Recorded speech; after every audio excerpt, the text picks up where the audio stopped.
mais j'ai goûté le hachis parmentier. Ah, tu vas nous montrer comment. C'est le meilleur de ta vie? Mais franchement, ouais, non, parce qu'il est tu vrai. peux le dire. Non, mais franchement, bah, je le dis. Si c'est pas ça aussi. Non, mais si, franchement.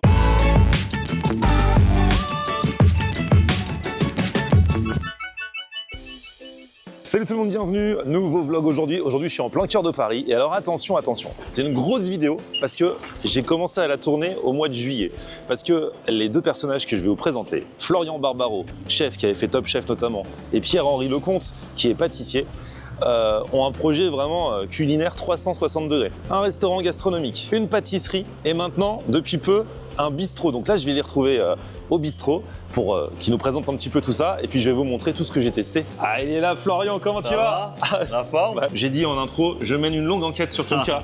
J'ai mangé dans le restaurant gastro, je suis allé visiter la pâtisserie et j'ai enfin mangé dans le bistrot et j'ai même mangé le brunch parce que alors, cet établissement-là, avant, c'était pas comme ça. Ça a bien changé.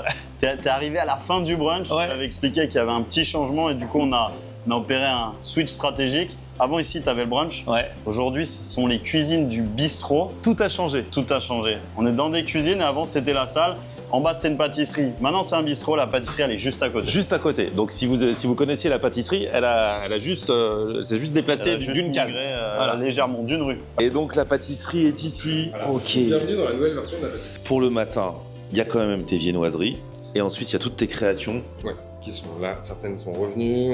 On a ressorti des petites nouveautés. Voilà, cacao, chocolat. Cacao, chocolat, fèves de tonka. Ça, c'est vrai que rien que visuellement déjà. On rajoute quasiment pas de sucre à l'intérieur. Et juste belle aromatique de cacao et chocolat, bien dark, bien avec du caractère. Et juste ce qu'il faut donc, pour les amoureux de chocolat comme moi. Parce que alors toi, l'histoire, Florian, t'es associé avec Pierre-Henri qui lui est pâtissier. Ça, exactement. Pierre-Henri Lecomte qui est mon associé chef pâtissier. Donc c'est lui qui a le talent sur le sucre, clairement. Et du coup, lui, il est en charge de toute la partie sucrée pour les 3 établissements et moi de la partie salée. Quelque part, c'est le groupe où tu découvres des univers. Donc les Abysses pour le restaurant gastronomique, chez nous pour le bistrot et la matière pour la pâtisserie. Alors le gastro, j'y suis allé cet été. C'est pas pour rien que ça s'appelle les Abysses. On arrive, alors déjà c'est super discret. Si on passe dans la rue, on ne sait pas qu'il y a un restaurant. On ne le voit pas. C'est ce qu'on appelle une adresse de destination. Exactement. Et ensuite, on entre, et là, on est un peu en mode dans les fonds marins au niveau de la déco. Exactement. Quand tu rentres dans les Abysses, tu plonges du coup. On a un rez-de-chaussée. Après, on invite nos clients à descendre dans une bulle immersive en face des cuisines. Au restaurant, on a pris parti de réaliser l'accord mets et pain. Donc, le pain et maison, réalisé par notre chef pâtissier Pierre-Henri Lecomte. Et ce soir, en fonction du plat qui va être servi, le pain sera différent. On a la carte qui change tout le temps de toute façon, mais la sauce, on va dire que le plat signature, c'est la sauce civet. Donc c'est une réduction de carcasse de crustacés. On continuera ce voyage dans les abysses avec la réinterprétation d'un couscous. Couscous méditerranéen, réalisé sur la base du poulpe, qui a été cuit 12 heures à basse température.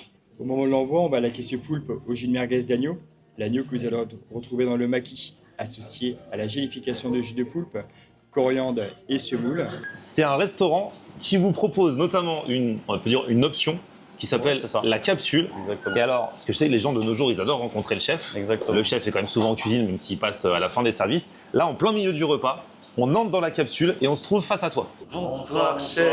Comment ça va? Ça va? Enchanté, Florian. C'est conceptuel, mais c'est surtout pour vous amener à la découverte d'un producteur et de pouvoir avoir un moment d'échange ensemble. C'est pour ça que j'ai ouvert un restaurant. Ah, c'est top, c'est trop bien. Ah oui, c'est pas pour rester enfermé dans la cuisine. Non, du tout. On a une cuisine ouverte, mais pour s'ouvrir à nos clients, c'est vraiment d'avoir ce petit moment de partage qui est assez unique. On va partir à la découverte d'un producteur et de son produit. Est-ce que ça vous parle? C'est un champignon, effectivement, mais un champignon eringi. Le produit nous vient souvent d'Asie, de Corée en général. Sa particularité, vous allez voir, il a beaucoup de mâche, une texture assez incroyable, un peu viandarde. Nous, on va pousser le bouchon, puisque ce champignon, qui est fait par un champignonnier pour nous en Normandie, Javier Corga, à Louviers, dans l'air. Du coup, il faisait avant des planches, comme ceci. Ça, c'est sa planche. On faisait des planches ensemble, il avait une marque de planche. Il avait tellement de bois, donc il ne savait pas quoi faire. C'est vraiment un artiste. Un jour, il s'est dit, je vais faire des champignons. Faire des champignons, c'est tout un process. Scieur de bois, créer la moisissure, mettre dans des sacs, cultiver, et il y a une perte de 80%. Et ça, le champignon eringi, chez lui, il est exceptionnel parce qu'au lieu de 80% d'humidité, on a 40%. Je vais vous le faire goûter cru, vous allez voir.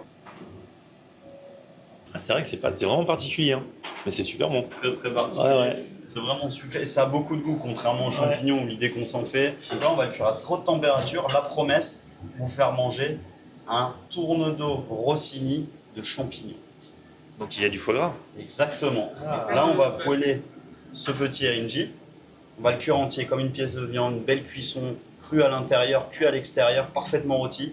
On va vous le servir sur un pain perdu, parce qu'il y a du pain avec le Rossini. Petit pain perdu, cuit vapeur, ultra moelleux. Le champignon, un foie gras mi-cuit à la pistache et un jus de champignons. Vous allez voir, ça sent, mais sans viande, zéro viande, un jus de champignons, une poudre de champignons et une girole séchée. C'est le programme. On va faire des striures pour que le sel et le poivre pénètrent parfaitement à l'intérieur.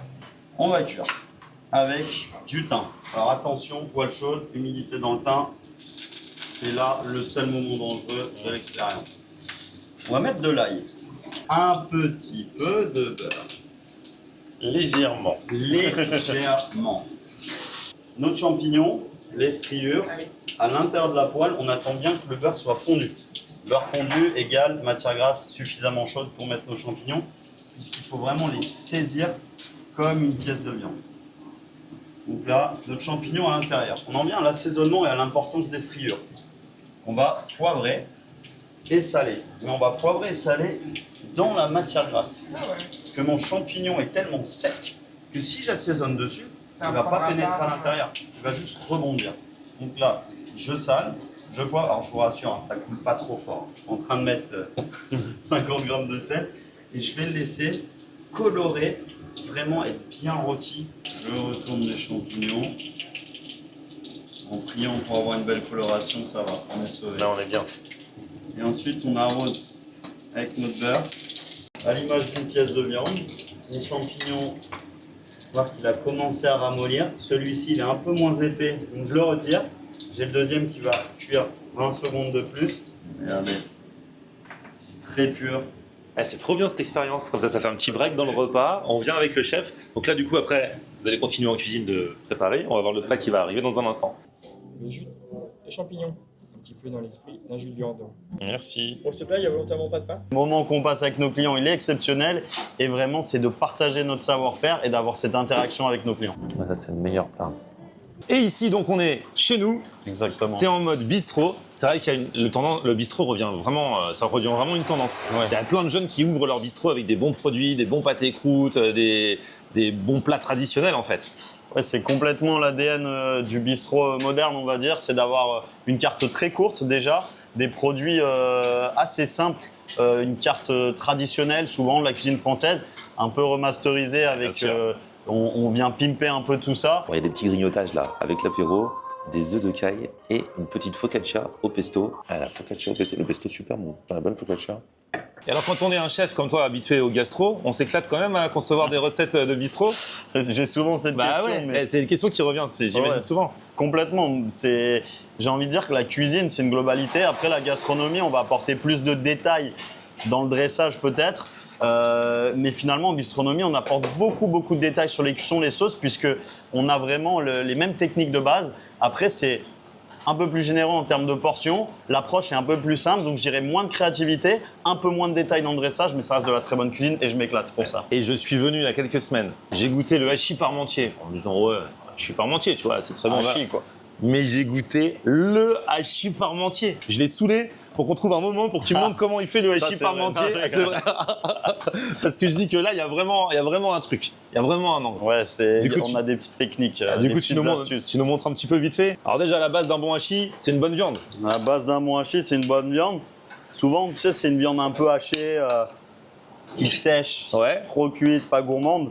Nous, Toi, on c'est est plus parti- effiloché. Exactement. Ah ouais. Cuit basse température, c'est de la viande à bourguignon, donc la troisième catégorie. Tu sais, de la viande qui doit cuire longuement, qui est un peu dure de base. Cuit longuement. Et regarde, on vient l'effilocher Ah ouais. hyper tendre. Déjà là, c'est 50% de réussite hein, pour le bourguignon. Du coup, on met ça au fond de l'assiette. Regarde, avec gourmandise, générosité, là il en faut. Là vraiment, faut pas avoir peur. On tapisse. Exact, on tapisse mec, de la hauteur. C'est ça. Donc là on est pas mal. Donc là on a notre base du bourguignon, déjà Ouais. une bonne viande, déjà envie de le manger. C'est ça. Mais ce n'est pas fini. Là, il y a une autre petite subtilité. C'est pas une purée, purée lambda. Et sur une purée robuchonnesque, avec tout le respect que j'ai pour chef Robuchon, mais on l'a mise en siphon, donc très grasse pour le coup, Ok. mais en plus en siphon, donc grasse et aérienne. Ok. Donc là, Donc grasse, logiquement, mais ça paraît léger. regarde. Ah ouais. Ça valide. C'est pas mal. Eh, tu crois que ça va être un hachis parmentier? Imagine, tellement. C'est pas celui de mamie, c'est un autre délire. Ah non, là on est finalement tout en légèreté, donc mamie pourrait manger, il n'y a pas besoin de beaucoup mâcher. Ouais, c'est clair. Je sais pas si on peut le monter ça. Bah si. Ne rentrons pas dans les clichés, il y a des mamies qui ont des dents. Exact, alors c'est plutôt rare, mais ça. Il en met une couche. Et là, Côté chaud et gratiné, on va aller au four pendant 1 minute, d'accord. à 200 degrés. Juste là, Donc là, c'est simple, c'est le dressage, mais il y a eu beaucoup de travail en amont. ah oui. En fait, le bistrot, c'est aussi ça, c'est de pouvoir envoyer nos plats rapidement. Donc de la simplicité dans l'envoi, mais la complexité dans la mise en Ah place. oui, parce que la purée, ça prend combien de temps, tu m'as dit? La purée, il y a une bonne heure et demie de recette. Hein. Ah ouais. Il faut cuire la pulpe de pommes de terre. Ensuite, il faut faire un beurre noisette, lait chaud, un petit peu de crème. Quand la pomme de terre est cuite, on la passe à travers un tamis pour récupérer juste la pulpe. On mélange avec lait chaud, beurre noisette et crème.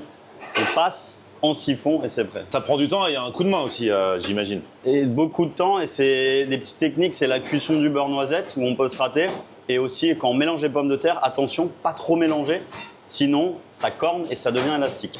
4 parmentiers qui viennent de passer. Oh à là l'instant, là, tu ils vois. ont dû nous entendre. Non mais on vend que ça. C'est vrai, 4 parmentiers, il est là, on triche pas, hein. Il est là le bon.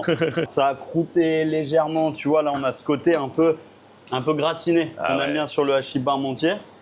Et ici le parti pris c'est vraiment d'aller mettre du vieux comté, un bon Ah ouais, morceau de ça aussi, fromage. ça change. Bah ouais. Ça change parce que Parce que tu sens bien le comté quand tu manges. exactement, regarde, je sais que t'adores. Ah, c'est bon. écoute, c'est si gentiment proposé. Mmh.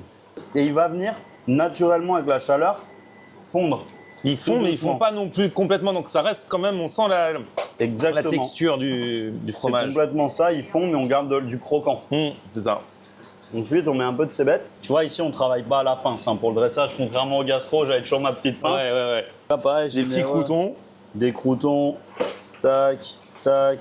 Regarde. Ah, c'est beau. Hein. C'est juste. Hop pa. Tu vois, c'est vraiment, ça vient juste autour. Et la fraîcheur, ça. Un petit péché mignon, une salade d'herbe. Ah ouais. Qu'est-ce qu'une salade d'herbe? Prends du cerfeuil et de la nette, t'enlèves. On appelle ça trifoler avec le cerfeuil. Ok. En fait, on enlève les feuilles et on vient les poser comme ceci, sans assaisonnement. On veut juste vraiment la fraîcheur de l'herbe. Tu vois, c'est pareil, hein, je prends pas 15 ans à les poser dessus parce que ça reste harmonieux quoi qu'il arrive. Ah, ça fait vraiment une belle assiette. Hein. Et là, il y a de quoi manger. Hein. Là, t'as un bon 300 grammes de préparation. C'est pas beau? Eh, c'est trop beau. Du coup, c'est pensé pour se manger à la cuillère? Ouais, complètement. Bah oui, complètement. Ça, tu peux oublier.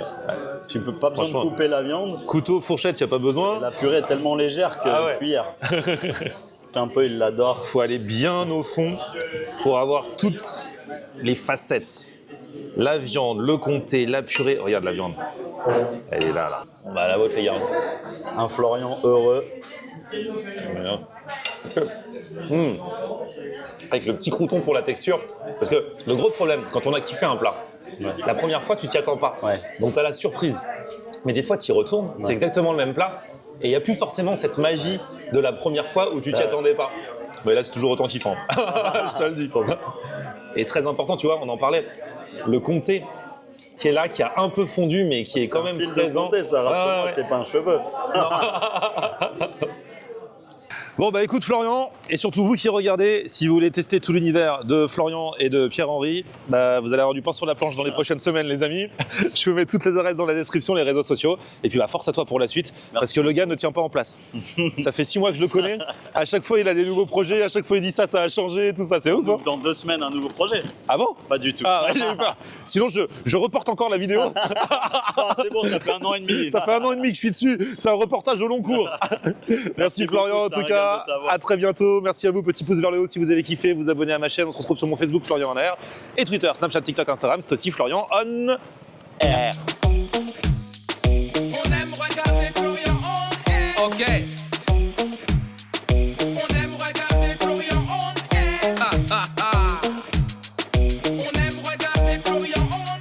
Alors, tu dis quoi, Florian?